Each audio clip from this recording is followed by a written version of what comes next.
What's going on, y'all? We're about to go ahead and start. Jump on in.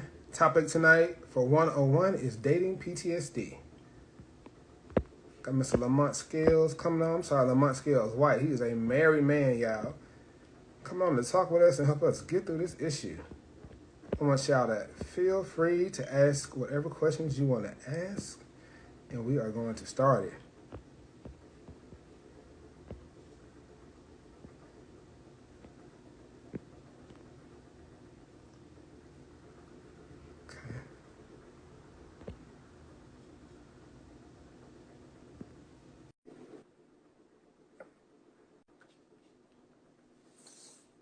Okay.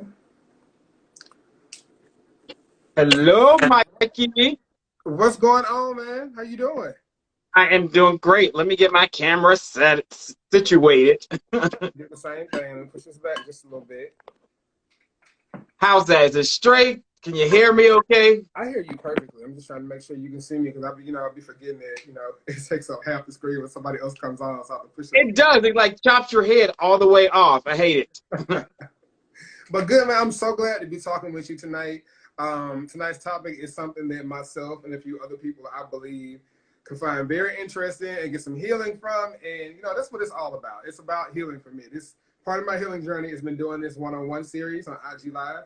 For those of you who don't know, and this is your first time tuning in, this is a show that I do every Monday and Tuesday, and it's called One-on-One. And every time we do this show, we explore a different social issue, a topic that might be affecting the community, communities, or humanity at large. And tonight we are talking about dating PTSD, because what most of you don't know is it actually exists. Some people can be traumatized mentally, physically, or spiritually from the process of dating based on bad experiences they might repeatedly have, or something that happened to them one time that ultimately changed who they are or how they decide to move with other people. And today we kind of want to offer some help with that, because some people like myself who actually do deal with dating PTSD, yes, y'all, I do go to therapy, are terrified, find it hard to date. They want to be with somebody, they want to fall in love, they want to have, the fairy tale, the husband, the wife, the family, but the process thereof is really, really hard and scary for them. And Lamont, one of the things that you do, guys, for those of you who don't know about Lamont Scales White, Lamont is amazing. He is also known as the gay dating coach. He has Better Way to Meet, which is a way for gay men to get together and mix and mingle and fall in love of their own. He's happily married. He's successful. He's done some amazing work. And, I want to have him come on here as a dating coach and a relationship expert to kind of, speak a little bit of life into us. How are you doing today, Lamont? I am doing great, Mikey. Thank you so much for having me on. And, I really appreciate like the 101 and the different topics that you are tackling. And like, because I think it's needed for us to kind of nuance some of these things within, as you said, different communities, whether it's the Black community, the straight community, the trans community. Like, I love the diversity of the things that you are talking about, because not everyone is doing it. And we need to nuance some of these things. We definitely need to nuance some of these things. Also, with nuances, y'all, is the age of social media. Instagram is now paying influencers to go live and do shows and talk about different things. And so if you guys want to support us, there are some things called badges down here that you can buy. They're like 99 cents a piece, $1.99, $5.99. The money goes directly to us. Feel free to buy a badge and show your support. We love the support here. If you continue doing that, we can make more content like this. Well, Ms. Rob used to say, if it don't make money, it don't make sense, right? That part. So we're going to get into it, y'all. So PTSD, you guys, is described as post-traumatic stress disorder, and it's brought on by a mental or physical change that causes a distress in somebody else on a long-term effect. It can affect how they move physically, like, if your arm gets traumatized, like during a war or something, a slight sound can make it jump. You guys have that uncle who was in the Vietnam War and he didn't come back quite right. That's PTSD. So when it comes to dating, that can actually happen when you constantly have a horrible time dating, constantly getting rejected, it's constantly not working out right. The sound, the word date can make you be like, oh, I don't know if I want to do that. Lamont, how do we start off with tackling something? Yeah, well, Mikey, I will tell you this, just to give you a little bit more about my background, because I want to make sure your viewers know that I'm not just some guy who just woke up one day and was like, hey. Not at all. I want to be a dating coach and do counseling, but you know, I did my undergrad in psychology. I have a master's in professional counseling, and I'm nationally certified. And I've been doing counseling, particularly with gay men, since 2004. So Yes. I have the education and the experience of working, particularly with gay men and couples. Like, so I get to see what works well, what doesn't, and I hear a lot of stories. Of shame, trauma, but also what I love hearing is resiliency. Like Yeah. how folks are like, hey, this is what I went through and this is how I got out of it. So I definitely want to highlight what's going on, but talk about ways that, like, strategies to get over them, right? Yes. So it can be useful. Richard the Realtor said, yes, degrees, right. The book is certified with a cert, with a big capital C. I love it. I love it. Look, you can check out my LinkedIn. All the info's there. Yes, LinkedIn, and he has a LinkedIn. Yeah, that's so very important. Be professional. Have the links and stuff ready to go so people can know stuff about you. So, Lamar, Yeah. my first question is, all right, dating is part of the process of getting into a relationship. It's like groundwork. You have to do dating so you can ultimately find yourself in a relationship of some sort. What do you do when it stops being fun, when it becomes like just a process? So one of the things I tell guys is if you're like, hey, I want to get into the dating field, I want to find love. Just like an athlete who practices for a marathon or for a sprint, they are going to experience a hurdle. They're going to experience a cramp.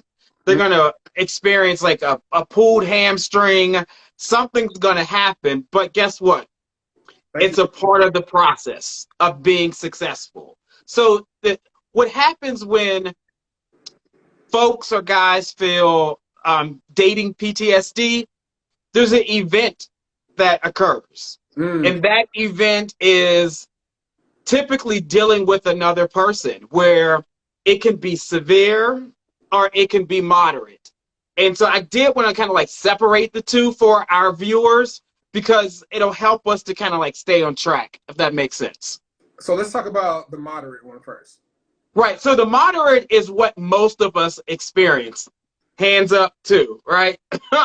Both. And that is when you're dating a guy and he's a liar, he's a cheater, he manipulates you. That's when it makes you say, you know what? I have enough for dating, right? That's moderate. Yeah. Yeah, textbook.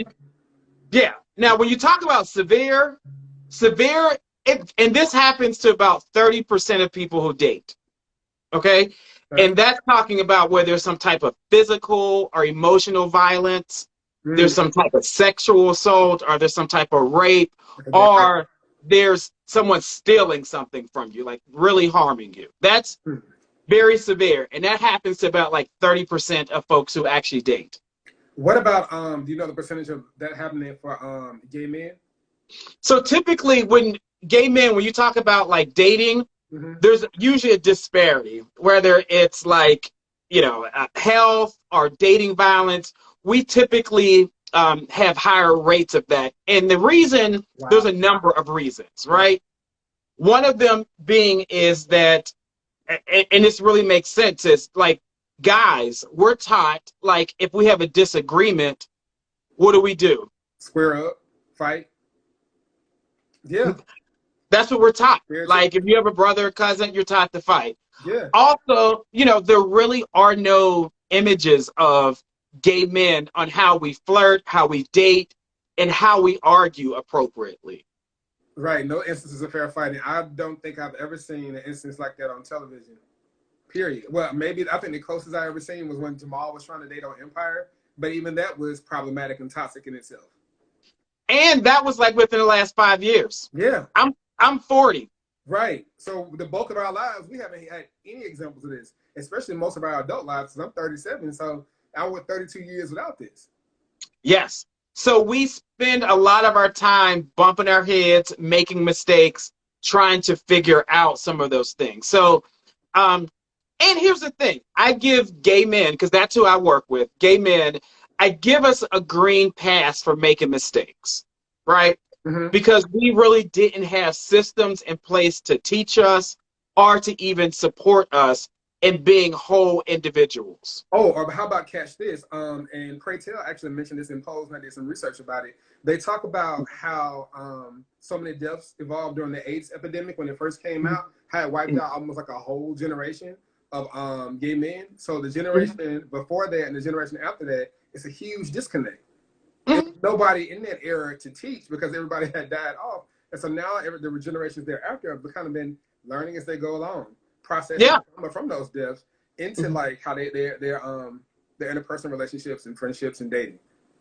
Right. And so, Mikey, you also have to think about like growing up, what messages, and this gets to the point because it's not the blame game when you talk about like, oh, he hurt me, he lied to me, he cheated on me. It's not the blame game. I'm not that guy.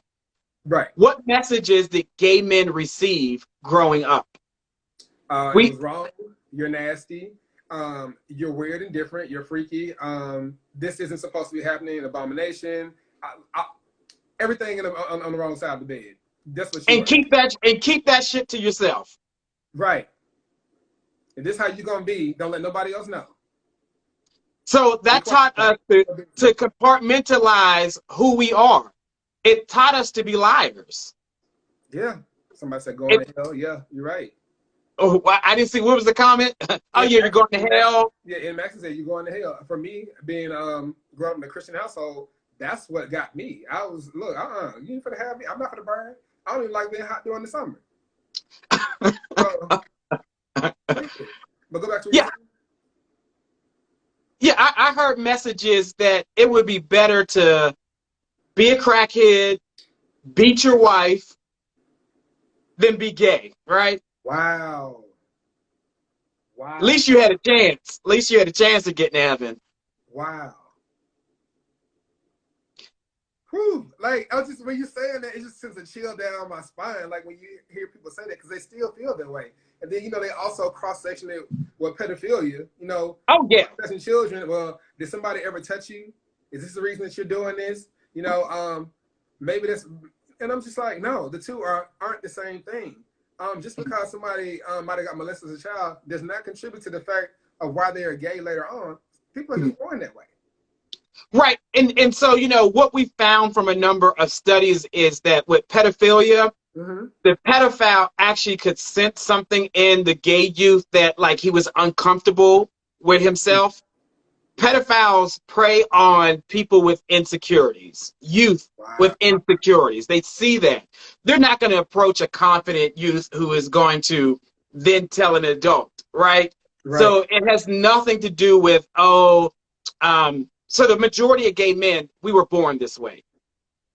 Born this way. Not something happened to us that confused us and made us who we are. No. We were already like that. But my thing is, so even if no one taught us or laid the groundwork for us to know how to properly treat each other when it comes to dating, we still know right from wrong. We still know this is not how one should know the human being, especially in such an oppressed group. Why would we inflict said pain on other people? Like, it's always been quite so interesting to me that such a marginalized group of people want to marginalize each other. And then when it comes to dating, they marginalize themselves even further. And then as they're trying to date and get to the love that they want, they're still further marginalizing each other. So, I mean, where does all that come from? So Michael, it is a process of unlearning the things that we were taught. So as gay men, we were taught to be shameful of the type of sex we like. We were taught to hide certain things. We were taught to lie. So when we meet another guy, we have to say, you know what? Let me refocus. Let me trust this person in front of me with my whole self. Wow. Which is hard. It's hard. Like straight folks, it's a battle for them, but for us, it's an extra layer. That's so disheartening.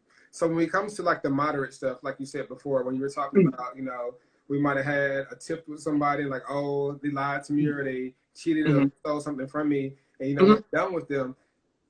Even though that's not severe, can those moderate instances pile up and then become severe?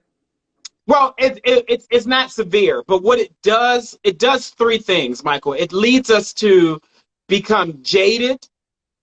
It also leads us to generalize people, Yeah. and it makes us retreat. It makes us retreat. So when I talk about like jaded, you ever hear the saying, there's piss in the dating pool?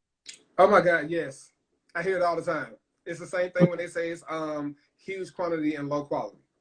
Yes, yes. So whenever you experience dating PTSD, you have a negative view on the possibility that you can find love. Yeah, you do. You could have Mr. Right in front of you, a handsome guy. He can be great on paper, but you're still like, no, this is too good to be true. To be true, he has to be a cheater. He has to be lying about his money. He he's not my sexual position. There's something wrong about him that you're going to find. Wow. Because you conditioned for it to already fall apart. So you Mm-hmm. start sabotaging it in your mind so you can make it fall apart. Yeah. Underscore Angel 89 says, I know I have dating PTSD. Okay. Wow. What would you say are some of the signs of somebody who has like dating PTSD? Yeah. So the signs definitely are he's going to be jaded. He's also going to generalize people. Mm.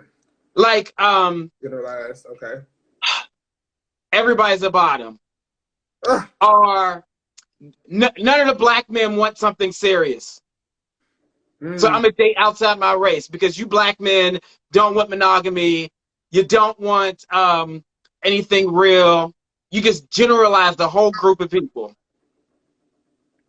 I think I'm guilty of that. I've definitely, yeah, jaded, generalized. Anything else? Why do you give me an example how you might have generalized, Michael? So for me, once upon a time, like I said, I was a bigger guy, and you know this, and most people know this. I used to be 390 pounds, and I got down to maybe like 230, 240, 250, and then recently I lost like 60, 70 pounds. I lost even more weight, and I'm at my current size now. And dating for me was much harder when I was bigger. So anytime stuff started to go south with somebody, I always attributed it to that. Like, okay, well, you don't like big boys. This is what it is. And so it got to a point to where I wouldn't even try to date. I'd be like, okay, well, I'm down for hooking up. But as far as dating, no. And then even now, even though I might have lost the weight and my confidence and stuff is up, which it should have still been up regardless because thick is in. Let's just be very clear about that. Thick is in. It still makes me apprehensive. It still makes me very much so apprehensive because I'm kind of like, okay, well, what are you going to reject me about now? Before I was too big. Now, what is it going to be? I've had people not want to date me because they say I have too many followers on Instagram. They say I'm famous.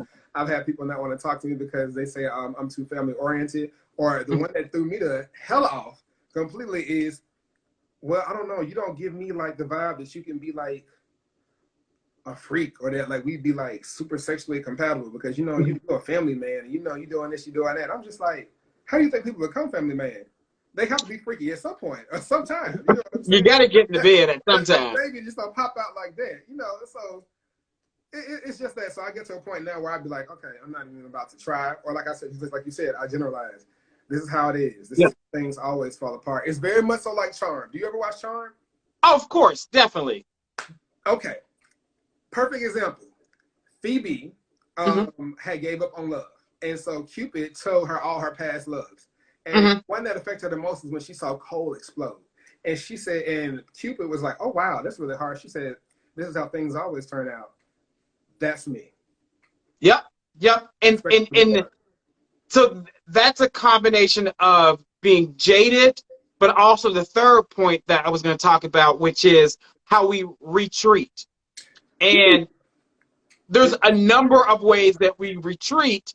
Some of it could be healthy and some of it could not be. So sometimes when guys are like, you know what, I'm done with dating, they'll say, I'm going to take a break. No one's going to love me. No one's good enough. So I'm going to take a break. So I'm going to go back to school. I'm going to focus on my education. I'm going to go deep into my career. I'm going to work 12 hours a day. Yeah.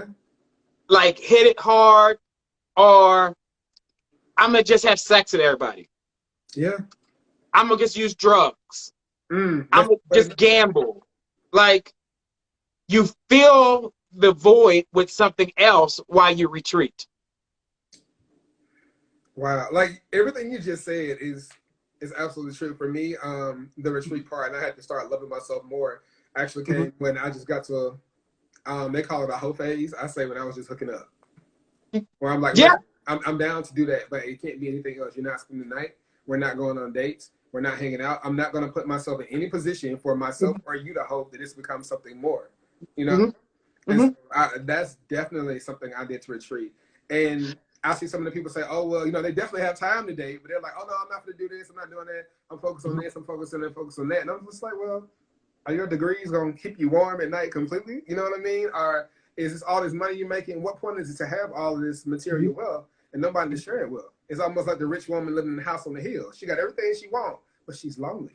She's miserable. Right. I don't want to be Right. that. And I have guys who have PhD on PhD, make six figures, work 12 hours, a day, who retreated so much that they are no longer marketable. Wow. When you say no longer marketable, what does that mean? So they have either let themselves go physically, they have had so much sex, and people are not going to like what I got to say. Oh. I'm going to say it. Oh. They've had so much sex that either their penis don't work anymore, they don't have any walls, there's no grip when it's time to have sex. Right? Hell. So if they're less desire, where's the lie? Like, you have done so much, you've done so much drugs, you've done so much alcohol, it's harder for you to find love. Wow. Because you retreated and filled the space with things that were not good for you as a whole person. Wow. I mean, what you just said is very, very real. I guess the only part that I have questions about when you say like they physically let themselves go, do people really? That can go both ways. You stop taking care of your hygiene. There are things guys are just like, I guess I'll be undesirable because that will repel a potential mate from you. Yeah. Yeah. Then somebody said, or too known in the community for their sexual activity. I have seen that for people. I have seen that before. I actually have a friend who he does OnlyFans, and sometimes he really, really wants to date certain guys. Like he really wants to try and be with them, but because of his occupation, they're like, no, that's not going to happen at all. Or one thing I read that somebody said to him is they were like, you know, why are you so caught up on me? You got hella hoes. And he was like, no, I don't got hella hoes. That's work. Like, I don't see them outside of work in collaboration. Like, I'm really trying to date you. And the guy was just like, well, I can't distinguish between the two. And I was just like, ooh, yikes. So a lot of times for them, they just date somebody else who does the same thing they do. Somebody that's in the industry, I would say. Right, because you put yourself in certain positions or situations where it makes it more challenging for you to date, and it just narrows your possibilities. Yeah. How do we get out of the mindset of, like you just said, being jaded, generalizing, and then retreating? How do we do this? Or is there any way we can stop ourselves from being dating PTSD in the first place? I mean, for those of us who have it, we have it, and now we've got to try to deal with it and work through it. But what about the people who don't have it? How can they stop themselves from reaching that point? So it's really about working with a coach, a therapist, someone to help you kind of navigate some of those things, to unlearn some of that stuff, and to teach you healthy ways of getting back into the dating field. I think so often there's stigma associated with seeing a therapist or seeing a counselor. Agreed. Or saying I need some type of help. Agreed. Yeah. I wholeheartedly agree with that. There's still a stigma about it. People say, oh, it's not that serious. You know, people are just too sensitive nowadays. No, I don't think people are too sensitive. I think people are more informed nowadays.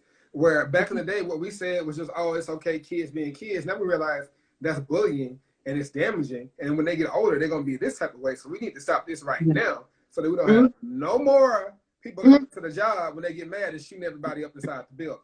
Yeah. Yeah. At the root. And so I definitely encourage people to seek some kind of mental health, to talk to somebody. For me, that's what I've been doing. I had to do that. I got to a point where I realized I had dating PTSD where it was this guy. It was about I would say about 3 months ago. I really liked him. Really liked him. Mm-hmm. As long as we were doing anything but dating, I was okay. The moment he said, "Hey, I think we should do stuff outside the house, or let's meet here, let's meet there," I said, "Well, what is this, like a date?" And he was like, "Yeah." I said, "Are you sure you want to date me?"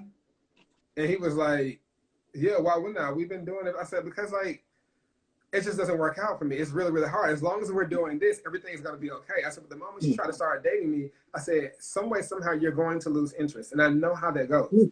And he was like, "No, no, no, it's not gonna be like that. It's not gonna be like this." So we went out on like 2 or 3 days. Next thing I know, his communication starts to change.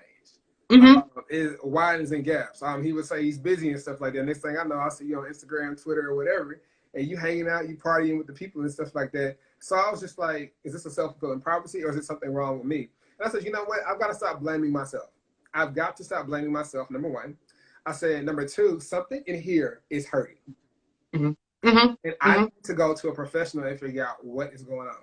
And I did. I went to a professional, and she sat down and talked to me, and she said, first thing she told me is, who you are and how you are, who you are and how you are is perfectly okay. And don't ever want to take that away from you.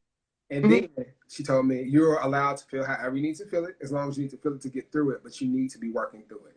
If you take in big steps, great. If you take in little tiny steps, great, but you're working, you're moving toward it. So we're all about progress at your pace. And ever since then, I've been like, okay. So I'm going on little dates and stuff like that here and there. Getting to know somebody I really like now. I actually hung out with them this weekend, and it was really, really good. And there was no thoughts in my head of, oh, well, what's going to happen next? He's just going to stop talking to me, or this is going to be something bad. I went into it with a positive notion, like, let's see how this can be. And so, Michael, you're articulating the point of don't take it personal.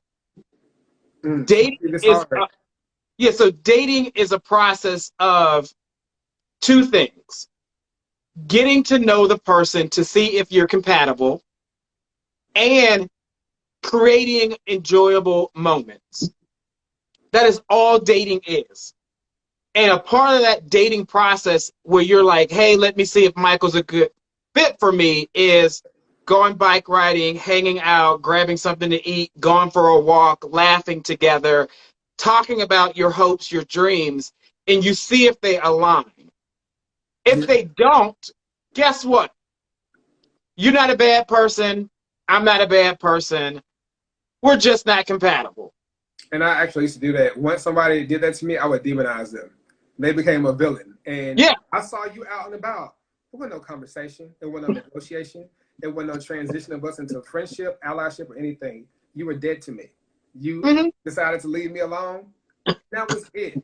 That was it.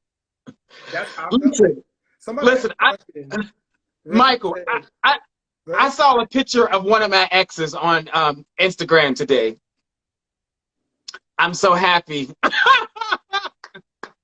Listen, dodge a bullet. Boom. And here's the thing.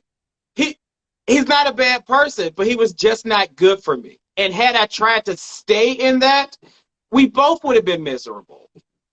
I understand.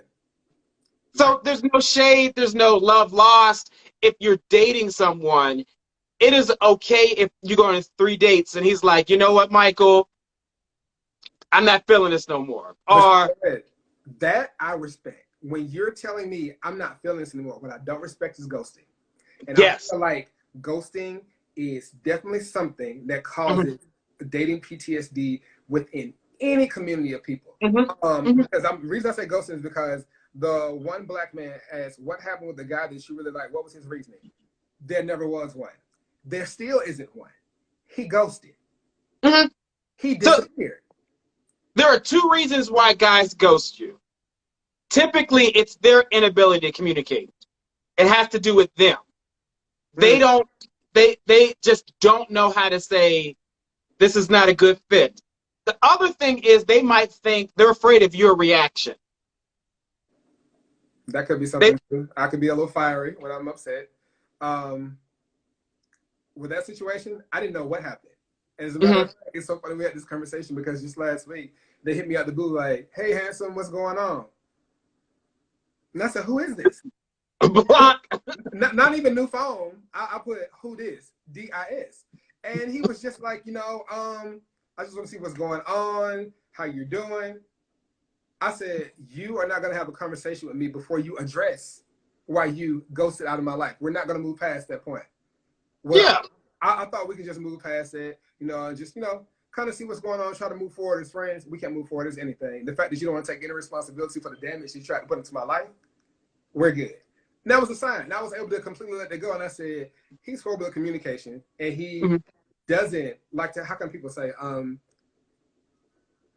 what is the word for it? When they don't want an altercation or something. It's not going to be an altercation. Confrontation. A conversation. He doesn't want to have any type of conversation. That was clarification and all the closure that I needed from this situation. I'm good. I'm great. He's gone.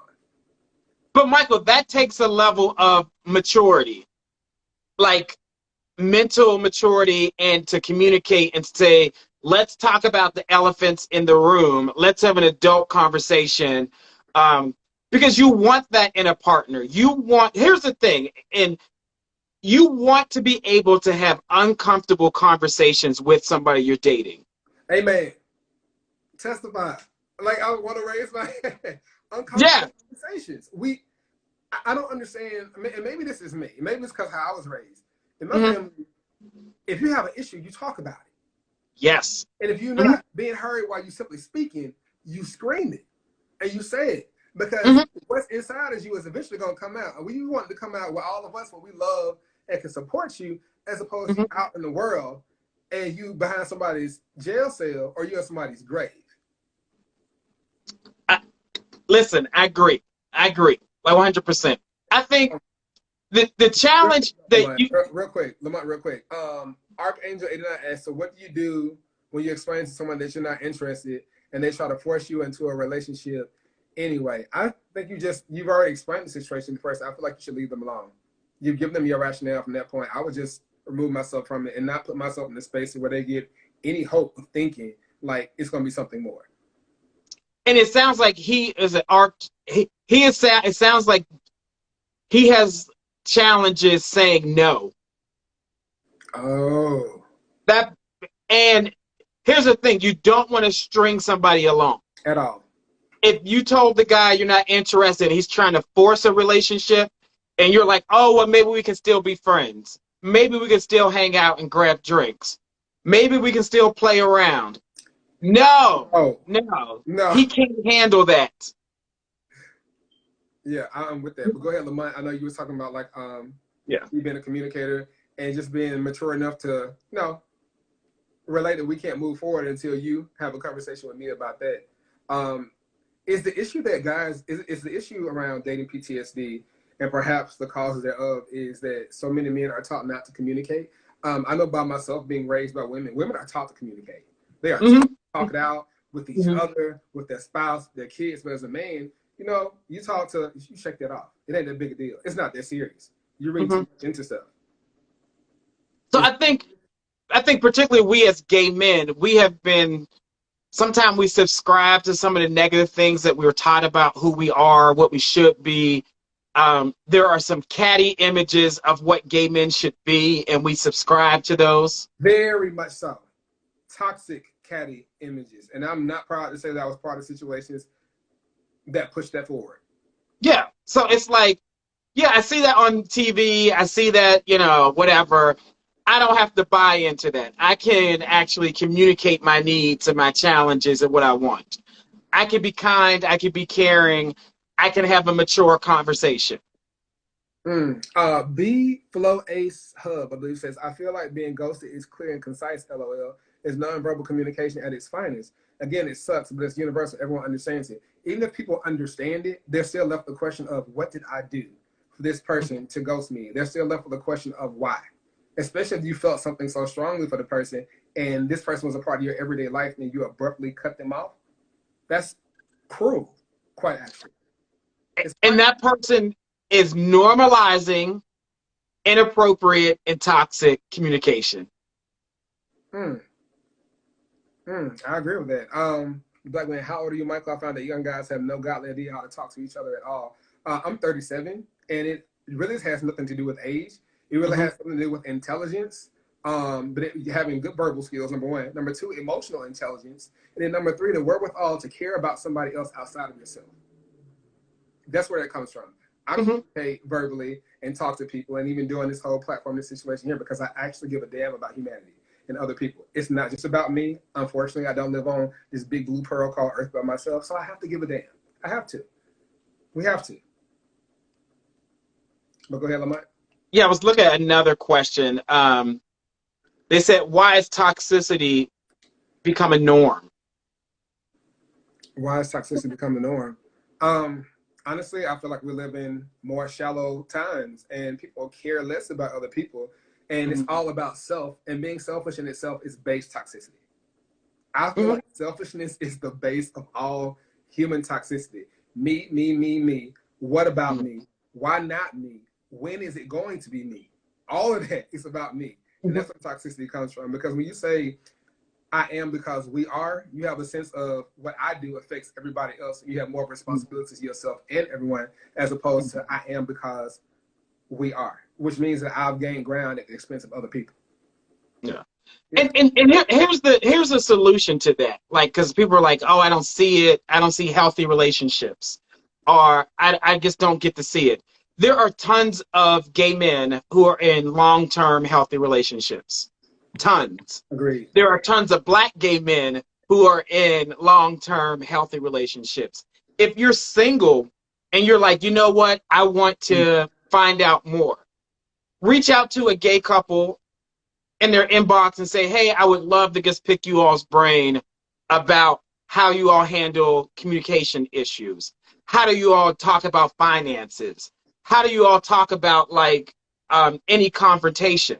You would learn a lot, because each couple is different, and they can teach you something that you can definitely take away something. I agree. I completely agree with that. That's actually a really, really good when you can do that. At the same time, you know, I guess like maybe this is me negative thinking, and probably my PTSD trying to kick in. I'm kind of like, well, what if say a couple, the guy reaches out to them, they're kind of like, oh, what is that opportunity to try to experiment and do such and such? Like, I have no problem with people who engage in open relationships or open marriages. That's what works for their particular relationship or marriage. But I mean, I don't know. I would say just put it out there at the beginning. Hey, I'm not trying to get in y'all pants. I'm not trying to be y'all third. I want to learn from a couple. Like, I said, boom, I have a threesome. No, we're not trying to do that. We're trying to heal, not have sex. But go ahead. You got to put it out there, you know. Yeah. And I think there are tons of couples who'll be like, welcome the opportunity to share their journeys. There's a Instagram site called Black Gay Weddings. I didn't know that. Tons of lesbian couples, tons of gay men couples. Like, reach out to one of them and be like, hey, I say you all got married. What's your key to success? There are Facebook groups with just couples in there where you can get advice. Like, there are tons of examples and role models now that you can learn from. That's really good. Y'all make sure y'all check it out. And it's blackgayweddings.com? Yes.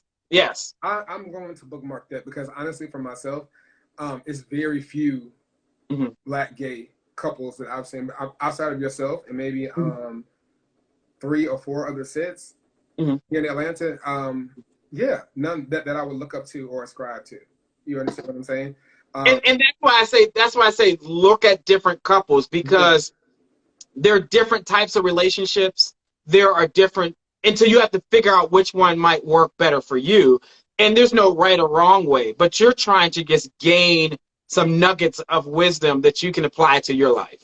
Absolutely. That's what you use it for. Take what you can, and what you can't absorb, you just toss it out. Don't let it go. Risen Phoenix 93 says, social media makes people feel more marketable. Why worry about one guy when you have others waiting for your time and attention? This is why the toxic trait of ghosting has become normalized. I feel like that's more subjective, and it depends on the guy, because every guy doesn't have another guy waiting for them. You know, some guys, their dating rates aren't just as successful. So I feel like that's a bit of a generalization. Do you agree, Lamont? So I think there are guys who always think the grass is greener on the other side. Ooh, chasing AstroTurf. And you got a great guy in front of you, and you're like, well, at least 3 guys also are hitting me up. Let me give them some attention.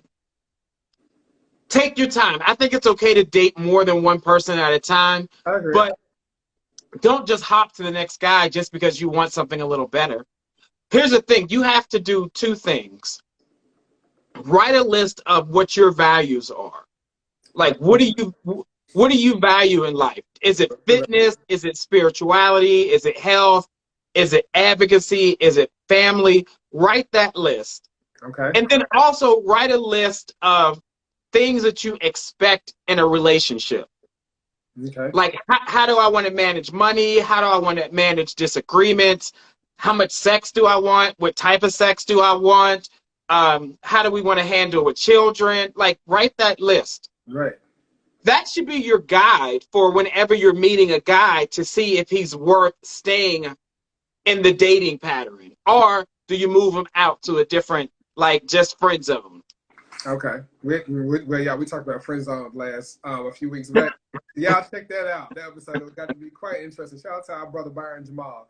The one black man says, I haven't dated in over a decade. I can't figure it out. I'm open to it, but I have no idea how to start and or cultivate an intimate relationship. I think you should reach out to Lamont after this and utilize his services. He will definitely help you with that. I definitely think you should reach out to Lamont. Yeah, there's a lot to unpack there. I don't want to make a general statement with him. Right. Gay dating life is exhausting and challenging as fuck, says Just Mark E. It can be, but like he said, we can't generalize. We've got to understand there are some really great guys out there that don't make it quite so difficult. So we can't make the gay dating experience a monolith. And that's part of not having dating PTSD in this community or any other, all right? Juman920 said threesomes work for some couples, I think. And they probably do. And they probably do. But like I said, that's for each couple to decide what works best for them. That's not a monolith either. What works a threesome in a relationship, it's not going to work for me. I'm very old school and monogamous, so we're not going to do that. But for somebody else, that could be just what they need to keep everything together. It spices the stuff up for them. So, I love Black. Yes. Okay, cool. I think some people that went and looked at the Black Gay website, they like that. Oh, good. Okay. They said, but most gays immediately become uninterested when you disclose you're dating others. Yeah. Say that again. They said, Gman920 said, but most gays immediately become uninterested when you disclose you're dating others. I'm not gonna lie, I'm one of those. I'm one of those. If I'm dating you and I find out that you're dating other people, because that's where my PTSD comes in. Whenever somebody's had to choose between me and somebody else, they've always chosen the other person. Myself, either you like me or you don't, and I'm not going to compete for your affections. So I'm going to back off. So even if you are dating other people, make me feel like I'm the only one.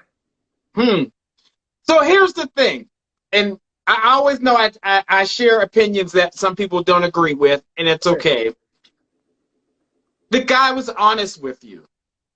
Right. And here's the thing. If you want a guy to be honest with you throughout your dating experience and your relationship, you got to do 3 things. You have to demonstrate that you can handle the truth. You can't be like, oh, this is too much. I'm going to go, I'm going to tell my friends. I have this visceral reaction. Oh, my goodness, you dating other people. Like, you can't do that. You can't also, well, I think you have to model how to actually tell the truth. So you should share personal things about yourself, about, like, your fears, your hopes, so that he can be like, okay, Michael's doing it, so I can share my fears, my desires as well. Also, you have to set the environment so that he feels safe to talk about these things. If you don't, he's going to lie to you. Oh, it's just me and you, Michael, because I want to stay with you. But if I tell you I'm dating somebody else, you're going to shut me off. Oh, my God. I mean, what you're saying is absolutely right. But it's kind of, the truth will set you free, but she put you through a whole lot of hell before she does. But here's the thing. If he says, hey, I'm dating somebody else, it's like, here's what you got to do.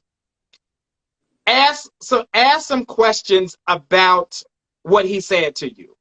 Okay. Fix your face. Like, fix your face. Don't be like. Because that's me. My face, I have naturally resting bitch face. If I'm not smiling, and my eyebrows and everything is very. Right. So you have to ask him, like, okay, well, tell me more about that. Like, what does dating mean to you? Are you having sex? Are you just hanging out? How do you evolve to, exclusivity? Like, ask questions so he can give you more information. Because dating to him might be just, oh, someone sent me a message or we hung out. It doesn't mean sex. Okay, because so you have to clarify what dating means to people because that's very true. Because I've been in situations where I swear up and down, I'm dating you, we're doing everything that couples do, and we're dating, but it's like, oh no, we're just talking. What? Wait a minute. Right. Pause. Wait a minute. Wait a minute. Are you serious? Hello? I thought we were dating this whole time. No, we never He had could be like, no, it needs to be 12 months before we take it to the next level. Or it could be, some people want to wait until you get into an argument to see how you handle confrontation before they take it to the next level. Some people, it just might be sex, might be, let's take it to the next level. You have to figure out what that means. Do you ask them what they feel like take it to the next level? Yes, so that's a part of asking for clarity. Richard said bye. Okay. Somebody said, don't put all your eggs in one basket. And another one said, G-Man20 says, guys always assume if you're dating, you're fucking. That's projecting, in my opinion. It is. It is. It is projecting.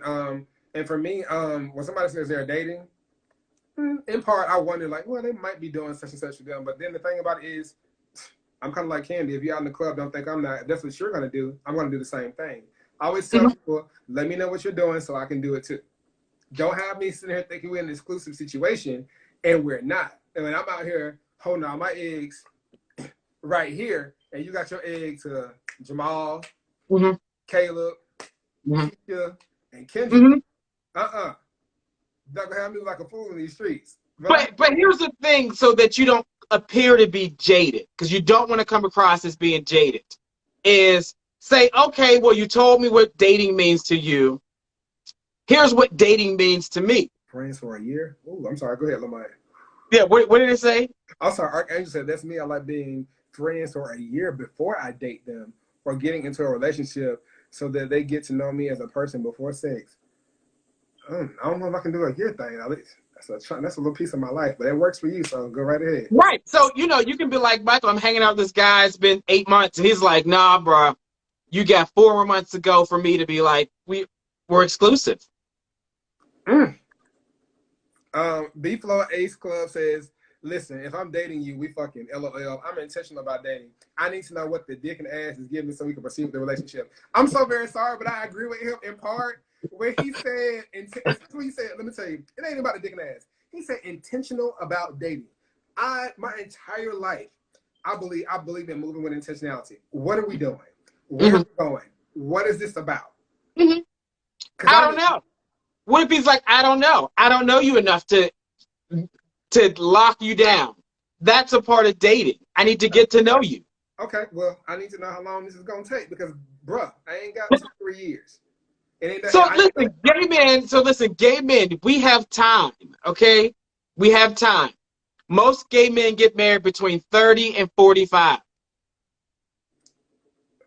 Oh, man, because that means I got 8 more years. I'm halfway through it. I can't.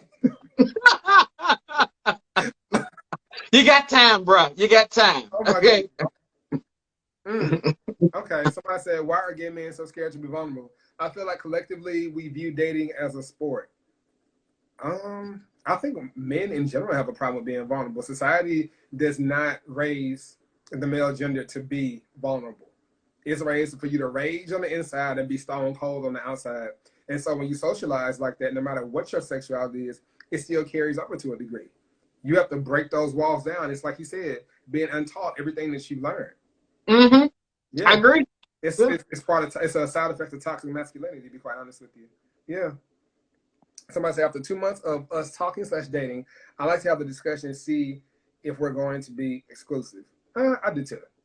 I like that. I mean, I think about 3 months. I'll do my John Clayton. Let me get a 90-day rule, not for sex, but just for that conversation, because I need to know where this is going. All right. And so here's the thing. I think if you know what works for you, Share that with the guy. Let him know what the expectations are.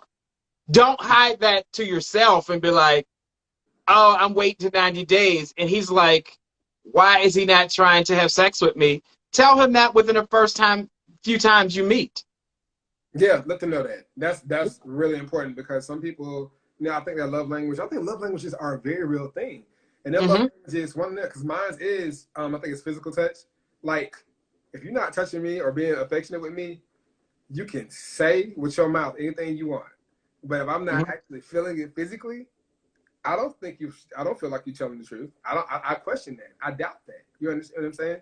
So I think if you're somebody up front who says that, like, that lets me know, okay, well, I don't need to expect that from him right away or quite so much. Or better yet, I just need to leave you alone because that's something I'm going to crave. And it's something I really need a lot of. So. Yeah, so you got to tell him, hey, I need you to hug me. I need you to, touch me every now and then. Like, or I need you to buy me gifts. Or I need you to talk to me. I need you to, affirm me. Like, you need to tell your partner how you want to be loved.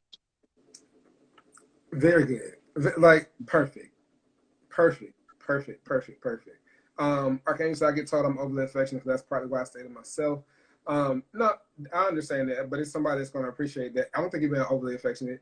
I think you're being affectionate, and some people don't know how to receive that type of affection. I think it's very simple. It's like Oprah said one time. She said, "So everybody comes with their own capacity to love. Some people are a 10-gallon hat, and some people are a 10-pint hat. And the people that 10-pint hat, you might be a 10-gallon hat, but they're giving you all that they can, and that's all that they can do, and it might not be enough for you. So you got to find somebody else who's a 10-gallon hat too. So don't pull back on your affection. I would say like, well, I don't know. I'm not the relationship expert. Because I want to know more about what he's talking about, like he's overly affectionate. Like, because does that mean you're touching inappropriately? Like, are you doing it too much? Because you could overwhelm somebody if you feel like you need to be on them all the time. And they're just like, oh, I need some space to breathe. Or you could have just met that person and too much physical touch could be like, whoa, bro, give me my space. Let me get to know you first. Yeah, that's true. And it's so that's the same thing with like buying someone a whole bunch of gifts when you first meet them. Jermaine 920 said he's smothering him. That's what I'm saying. We don't know because we're not there to watch the situation. That's when I think a dating coach like Lamont comes into place to observe from a distance or something like that, maybe how you move and how you do. And Lamont can say, hey, well, you doing a little bit too much, or no, you're fine. That's on him. So my last partly hate when I randomly kiss him on the cheek or when I would text and check up on him. Oh. So text messaging is not a checkup. Hello. Text messaging is not a checkup. And the language that you're using is checking up on. That's controlling language. Oh, it is. See, I didn't know that. It's controlling language. Let's write that down. Because I'll do that real quick. I'm like, hey, well, no, checking up or checking in? Which one? Checking in and checking up. I'm a grown-ass man. I don't need you to check in on me, okay? Okay. What you do is, I want to hear your voice. I miss you. I am engaging you. I'm not checking up on you. I'm self-sufficient. Okay. But in the age of 2000, in the year 2000. Michael, I got to work at 9 o'clock on my own before I met you. Okay. I drove home on my own before I met you. You don't need to check up on me. You don't need to check in with me. You can call me because you want to hear my voice and you want to talk to me. Yeah, I agree with that. But some people like, well, I don't really like to talk on the phone and I prefer to text. And I'd be like, nope. No.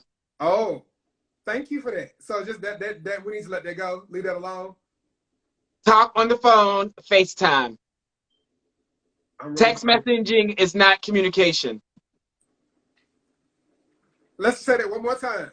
Text message is not communication. You can give me directions. You can send me a grocery list, but you cannot have intimate conversations via text.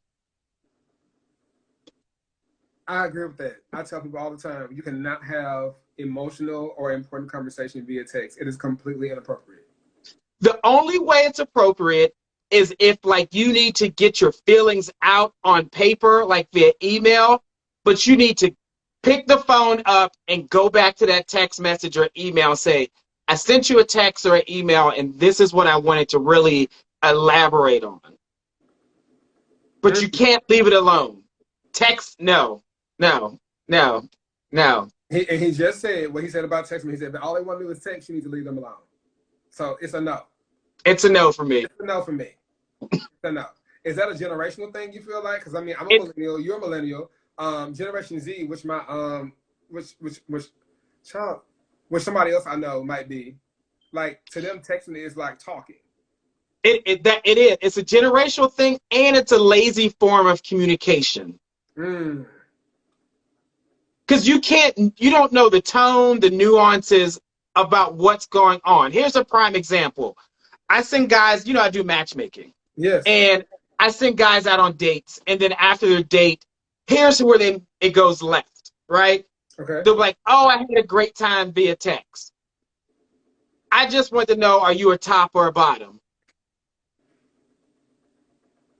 Via text, right? I'm like, you 45, and you asking another man how he gets down, right? And here's the thing. That is an in-person or it's a conversation you can have, because via text, I might say one thing, or if we have a conversation, I might say, you know what? If you want me to bottom, here's some things I need to feel comfortable, or here's my experience. But I'm not having that intimate conversation via text. At all. So you can screenshot it and show it to your friends? No, right. Oh my God, because people do that. Let's be clear. Screenshot and screen record are the receipts of our lifetimes, y'all. And they share them with their friends. You are the topic of the group chat. And you wonder why people ghost you. Yeah. And Ross just said it. Ghost. Yes, right. Like, oh, what? Oh, I'll never talk to this guy again. Because he can't communicate like an adult. So you give me a lot to think about tonight, especially when it comes to dating PTSD. But first of all, when you told me about the causes thereof of being jaded, generalizing, and then retreating, so those are what I'm trying to do is put a note in my head to actively not be that, to try to reprogram my mind about that. And I hope you guys do the same thing too. And then when you're trying to get to know somebody, or we're trying to find somebody compatible with you, write down a list of values, and then write down things that you expect in a relationship. And from those two lists, you can kind of check off to see if this person fits the criteria that you're meeting. And so Lamont, where can everybody follow you at on social media? And of course, tell them about your better way to meet. We got like 2 minutes. Sure. So you can check me out on all social media. It's Better Way to Meet, Twitter, Facebook, Instagram. But I have a separate account, which I'm on now, which is The Gay Dating Coach. And I use this one really to communicate with, I call them my personal friends, because I get to share like my viewpoint.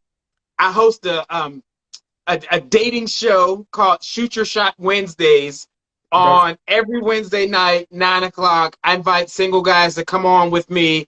I ask them insightful, funny, definitely some spicy questions about being single, and I invite my viewers to slide in their DM and invite them on dates. So you definitely got to check that out. I'm actually going to be hosting an in-person Shoot Your Shot Wednesday. Michael, you better come. It's going to be in person in Atlanta at 9 o'clock at the Renaissance Hotel in Midtown. What day? It's a Wednesday. Is it next Wednesday? It's September 1st. I'll be there. I'll come. It's the kickoff for Black Gay Pride weekend. Oh, you might be out of town because I don't do Pride. You can leave Thursday, but you stand Wednesday. Okay, I can do that. I can swing that. I can make that my little stilo. Guys, thank you so much, Lamont, for tuning in. Tomorrow, guys, real quick, tune in tomorrow for another one-on-one. We're talking insecurity with Gary LeVar. Why are you so insecure and you so beautiful? Why am I so insecure? What are the causes to it? Let's get some more healing. See y'all tomorrow for another one-on-one. Make sure you follow Lamont, and make sure you catch this whole episode on YouTube. YouTube is my link. Subscribe. Go to my link right now, YouTube, in my bio. Peace.